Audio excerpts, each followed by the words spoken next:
Recently, I made a deal to watch an anime that I had no interest or intention in watching. Frankly, I didn't even expect to make a video on it. This anime that I'm talking about is World Trigger, which I completely dismissed several years back because it looked generic.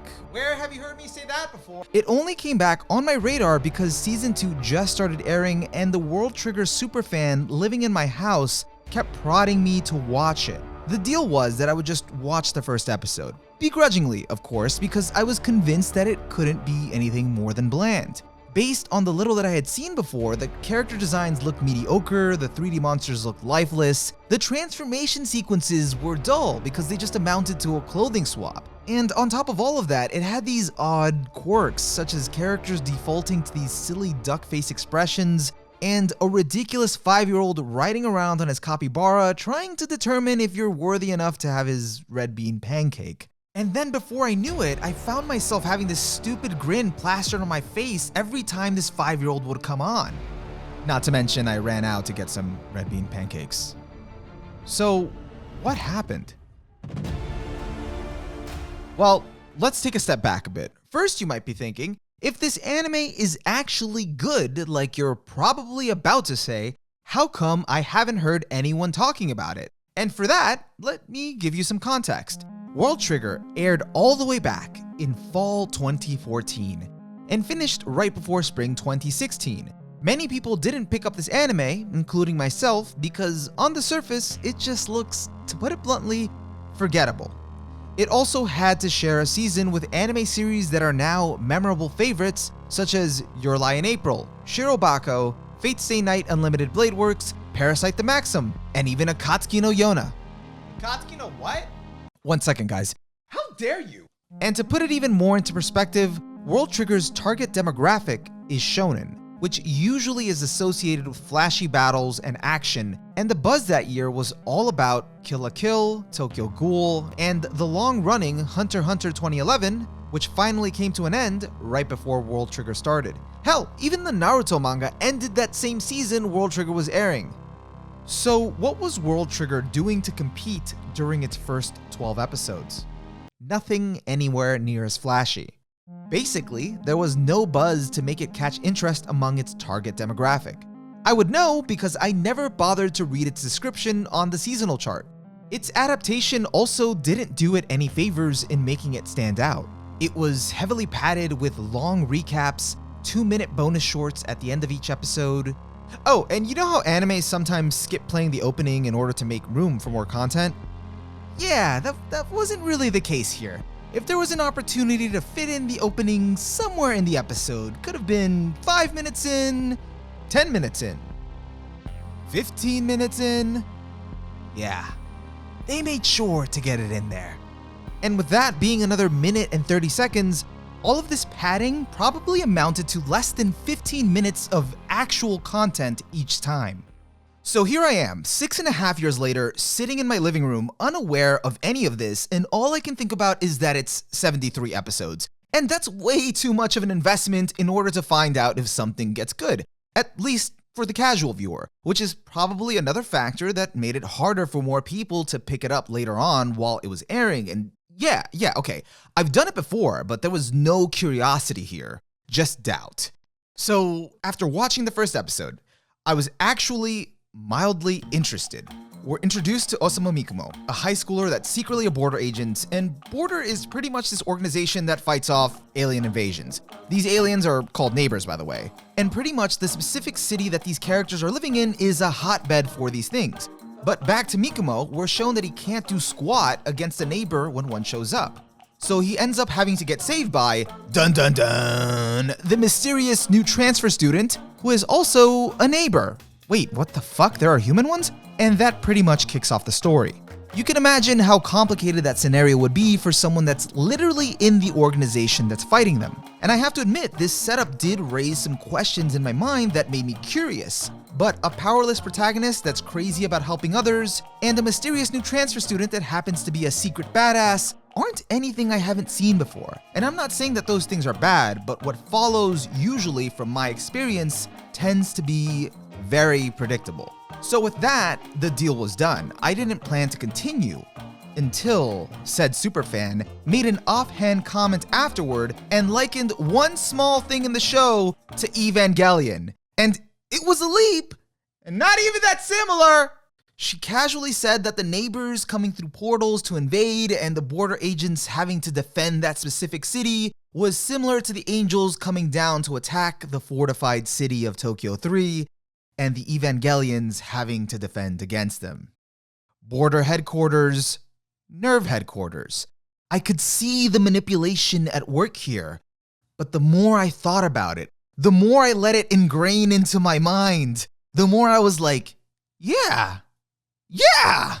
And so I ended up taking the bait and proceeded to episode 2. And now this episode gave me a bit more intrigue, but I still wasn't sure if its trajectory was going to offer a unique and worthwhile experience. So I gave myself some leniency, telling myself, you don't need to commit to watching the whole thing.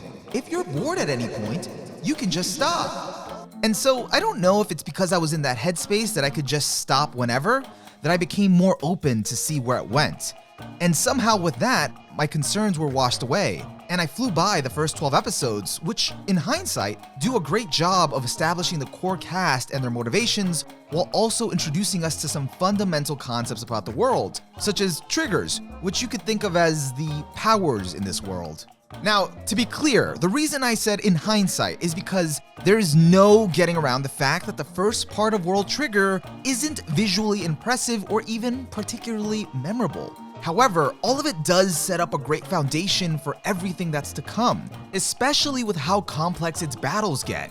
Once it gets going, World Trigger becomes a different beast entirely. For example, once I reached the end of episode 22, I can just remember furiously clicking next episode for every episode after that, mainly because of those fucking cliffhangers, because of these really clever and well-timed cutoff points for the episode. By this point, it becomes full-out, sprawling, large-scale tactical battles with multiple characters, and it's only possible to follow because of everything you've been fed about the world beforehand. None of it feels like it came out of nowhere. It just gradually got more complex without you even noticing until at one point you're like, wait, is this a chess grid? It feels something akin to the tactical battles in a Valkyria Chronicles or a Fire Emblem game. Not only are you following along with the battle, but you start rooting for other characters from the border agency that you didn't expect to be invested in, that you didn't even want to be invested in.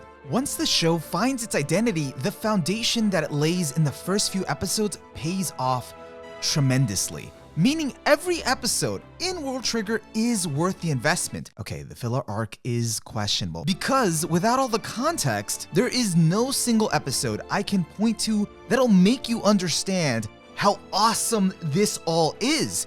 It's like a giant complex web that's being built in real time, and it's constantly in play throughout. To put it simply, it's not the flashy moves themselves that make certain moments absolutely jaw-dropping, but the way the characters figure out how to get themselves out of certain predicaments while simultaneously having to work around their own limitations. Every detail or explanation is relevant for the battles to come because it's a tool added to the main character's arsenal. My first taste of this was how power scaling was handled in the show through its explanation of triggers. As I said before, triggers are the powers in this world, but what's brilliant is that powers aren't set in stone because triggers are literally just weapons. Anyone can get their hands on a more powerful trigger, but not everyone will be able to make the most of it. The most powerful triggers are known as black triggers, but they're treated as exceptions and are put in a league of their own. Naturally, one of our main characters, Yuma Kuga, possesses one of these from the very beginning, which pretty much makes him more powerful than the majority of border agents right off the bat. So back in episode 4, when it started explaining their rank hierarchy of border, I was already feeling like, who cares, we already have someone that's more OP than all of them. But then I slowly realized that this isn't that type of show.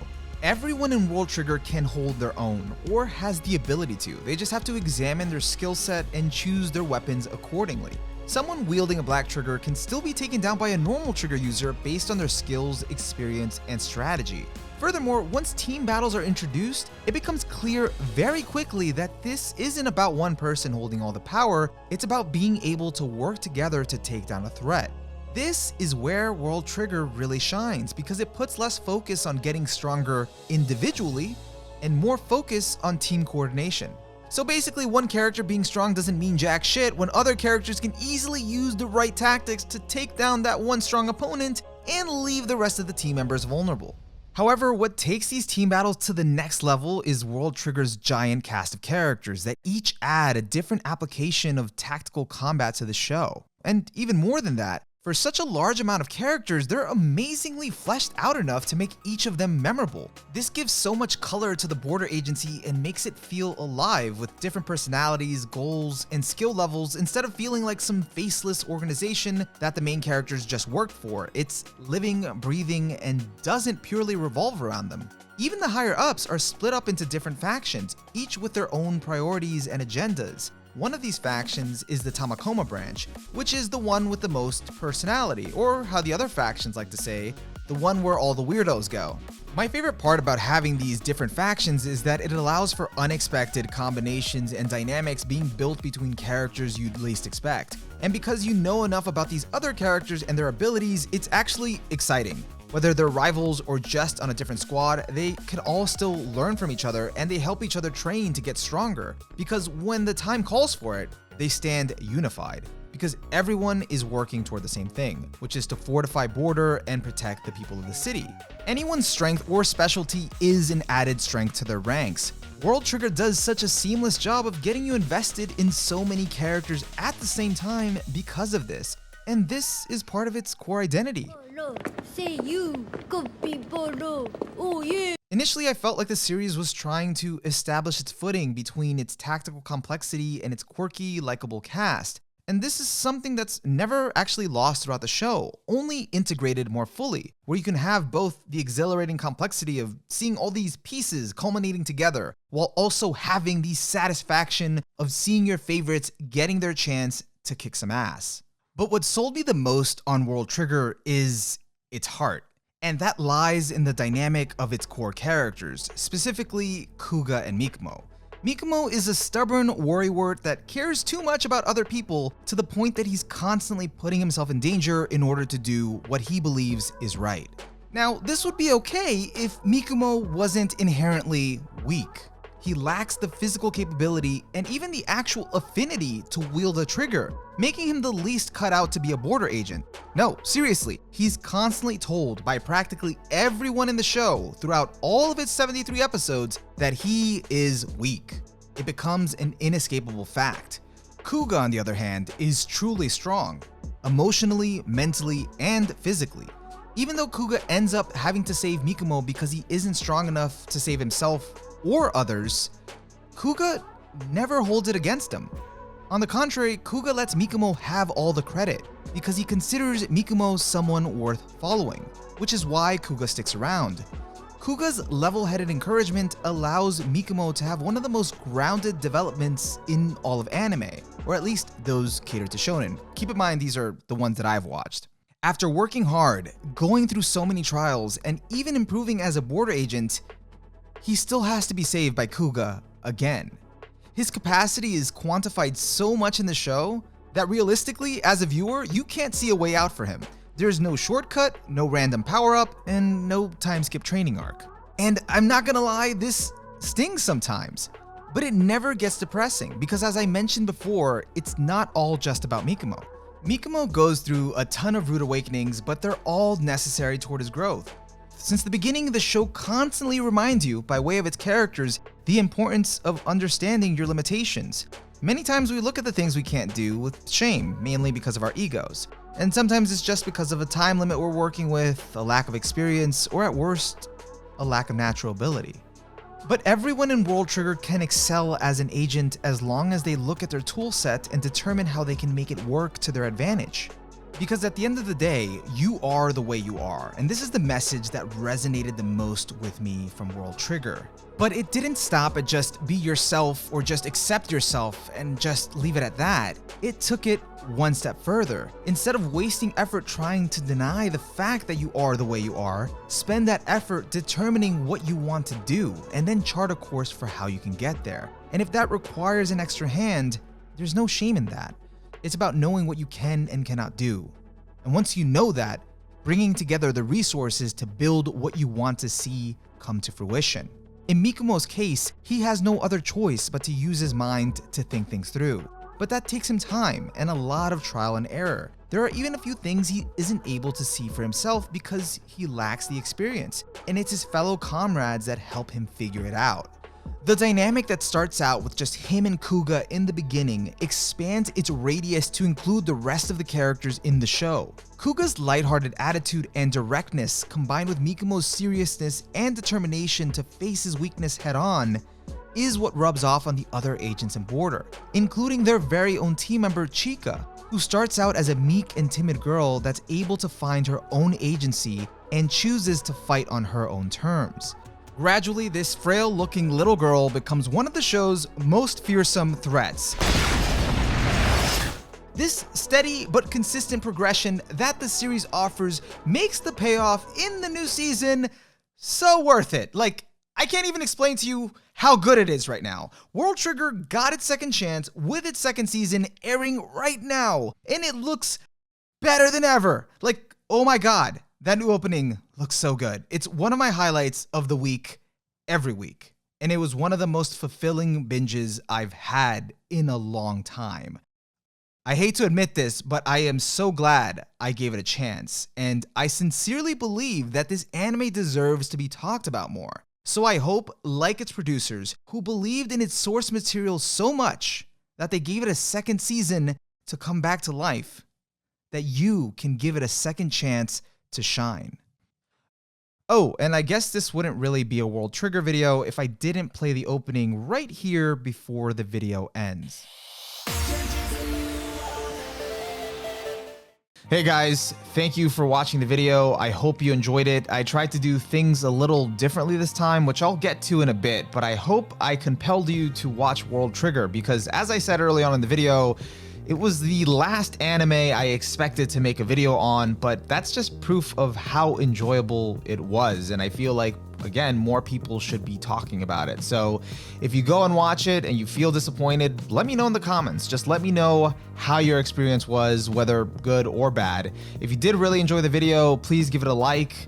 And if you're new here and extremely patient, hit that subscribe button because for those that have been following me for a while, it does take a while for me to put out a video, and this last time was actually because I wasn't really satisfied with the content I was making. I had felt inklings of that throughout last year, but it hit me more towards the end of last year where I was, I wasn't sure what I needed to do. And so in light of that, I decided to make a second channel called Just Weebs, where I'd focus more on just live streaming, being myself, and just talking with other people. And that's actually been really fun. I haven't focused too much on scripting, kind of just more on consistency. And I've been doing that every week. Maybe not today because I'm busy doing this right now, but I've been doing that every week up until now. And it's been really fun. We recently had Pause and Select on, Giguk. So you can hop over to the Just Weebs channel and check out some of those podcasts. Let me know what you think. And besides that, it's made me reflect on my own content and what I want to put into it. And for now, all I know is that I really want to hone in on content that is true to me going forward. So I hope you stick around for the ride. And if you decide it's not for you, that's okay too. But besides that, I'm OniMaru, and I'll see you guys in the next video.